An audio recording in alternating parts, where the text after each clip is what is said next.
Hello दोस्तों, आपका Indian intelligent investor पे स्वागत है। मैं हूं शुभम। आज हम जानेंगे कि निफ्टी 50 में जो भी रिकवरी दिख रही है क्या वो जेन्युइन है या नहीं। तो दोस्तों, आपने मेरे चैनल को अभी तक सब्सक्राइब नहीं किया है तो जल्दी से नीचे दिए गए सब्सक्राइब बटन पर क्लिक कीजिए। चलिए डायरेक्टली टॉपिक पे जंप करते हैं। तो जानते हैं कि ये रिकवरी हमें दिख रही है लगभग 7500 से लेकर 10,000 तक। निफ्टी 50 जो हमारा इंडेक्स है उसने रिकवरी कर ली है। तो क्या ये रिकवरी दोस्तों जेन्युइन है?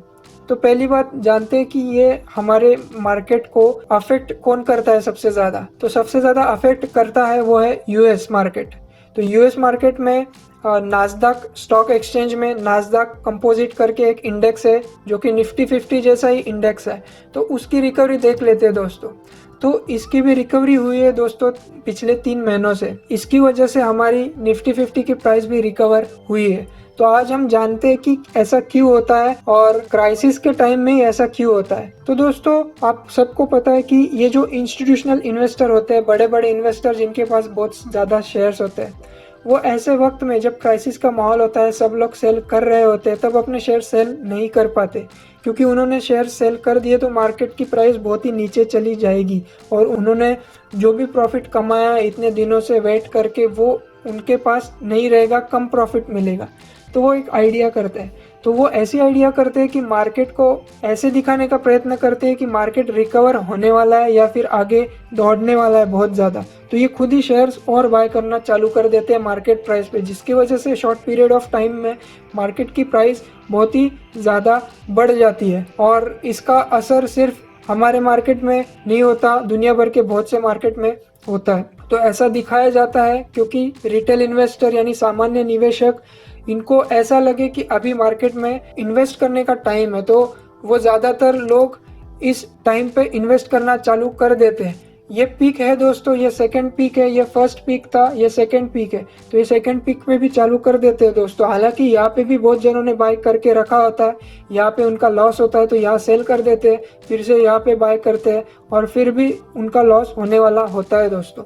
तो ऐसा दिखाया जाता है मार्केट में और मैनिपुलेट किया जाता है मार्केट। अगर आप देखो इस मार्केट में तो ऐसा कुछ खास है नहीं कि प्राइस बढ़नी चाहिए।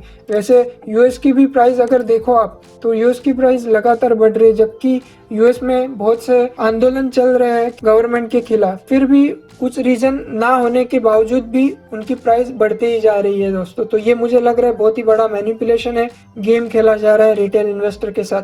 तो आपको इस ट्रैप में बिल्कुल भी फंसना नहीं है दोस्तों। अभी हम जानते हैं कि टेक्निकल एनालिसिस क्या कहता है। तो टेक्निकल एनालिसिस की माने तो ट्रेंड लाइन ब्रेक हो चुकी है दोस्तों, यहाँ पे ब्रेक हो चुकी है, मार्केट की प्राइस यहाँ पे क्लोज हो चुकी है।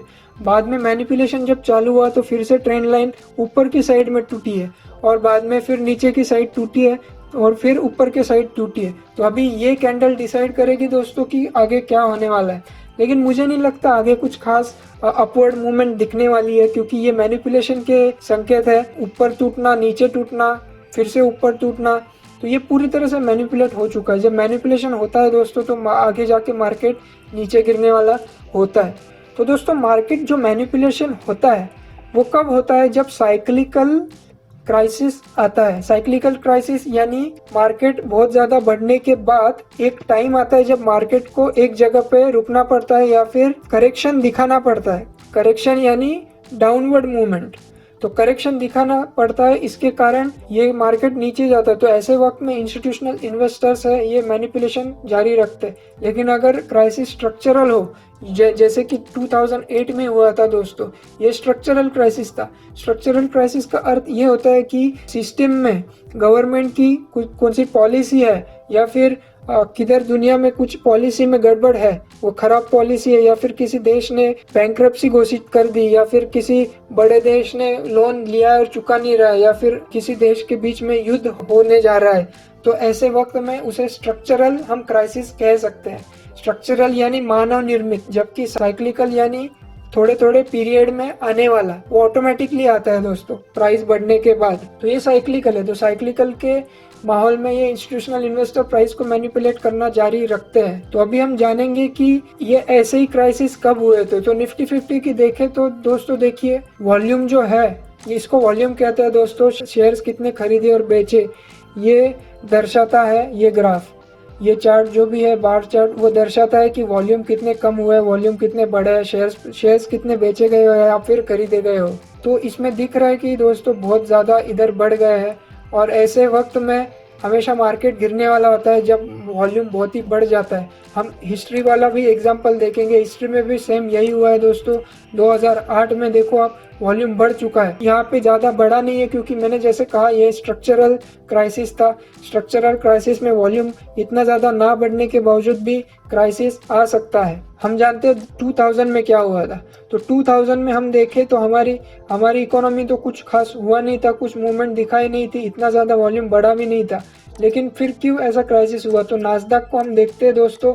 नास्डैक में अगर आप देखो तो इधर ग्राफ दिख नहीं रहा है, तो हमें एक नए ग्राफ की ज़रूरत है। हम यहाँ पे देख सकते हैं कि याहू फाइनेंस हमें वॉल्यूम का डेटा भी दे रहा है। तो 2000 में अगर देखें हम तो 2000 में हमें मालूम पड़ रहा है कि वॉल्यूम बहुत ही ज़्यादा बढ़ चुका है। 1992 से वॉल्यूम बढ़ते ही रहा है। तो आपको अंदाज़ा लग जाना चाहिए कि ये भी साइक्लिकल ही क्राइसिस है। इसका बहुत ज़्यादा वॉल्यूम बढ़ने के कारण, बहुत ज़्यादा ग्रीड बढ़ने के कारण ये बाद में मार्केट गिर गया है। इसमें भी सेम हुआ है दोस्तों। जब मार्केट 3 कैंडल गिरा उसके बाद में इंस्टीट्यूशनल इन्वेस्टर ने ये दिखाने का प्रयत्न किया कि मार्केट रिकवर होने वाला है। देखिए दोस्तों फिर से 2 कैंडल आ गई। अभी जो इस प्राइस में खरीदने वाला है वो हमेशा पैसे लूज करेगा और बाद में मार्केट कितना गिरा दोस्तों आप देख सकते हो। तो हमारे मार्केट में हम देख पा रहे हैं कि ये प्राइस के बाद नीचे जाना चालू हो गया है और मेरे अंदाज से, मेरे एनालिसिस से मुझे लग रहा है कि मार्केट अभी ये पीक पकड़ेगा, ये वाला पीक पकड़ेगा, ये पीक रहने वाला है और उसके बाद में फिर से उसका फॉल चालू होने वाला है। तो आपको बिल्कुल भी इम्पेशेंट होना नहीं है, आपको एक इंटेलिजेंट इन्वेस्टर बन के रहना है, आखिर तक ऐसे ही बन के रहना है, ऐसे ही ट्रेड करना है, ऐसे ही इन्वेस्ट करना है। तो आपको बिल्कुल भी जल्दबाजी करनी नहीं है। तो दोस्तों आज ये वीडियो में बताना चाहता हूँ मैं कि ये फेक रिकवरी है और आपको बिल्कुल भी ट्रैप में फंसना नहीं है। आपको अगर इन्फॉर्मेशन अच्छी लगी हो तो दोस्तों लाइक जरूर करना वीडियो को और मेरे चैनल को सब्सक्राइब करना मत भूलना और बेल आइकन पर भी क्लिक करना, क्योंकि ऐसे ही इंपॉर्टेंट वीडियो में फ्यूचर में भी लाता रहूंगा और उसकी नोटिफिकेशन आपको मिलती रहे, इसके लिए वो बेल आइकन बहुत जरूरी है दोस्तों। तो आज के लिए इतना ही, मिलेंगे अगली वीडियो में। धन्यवाद।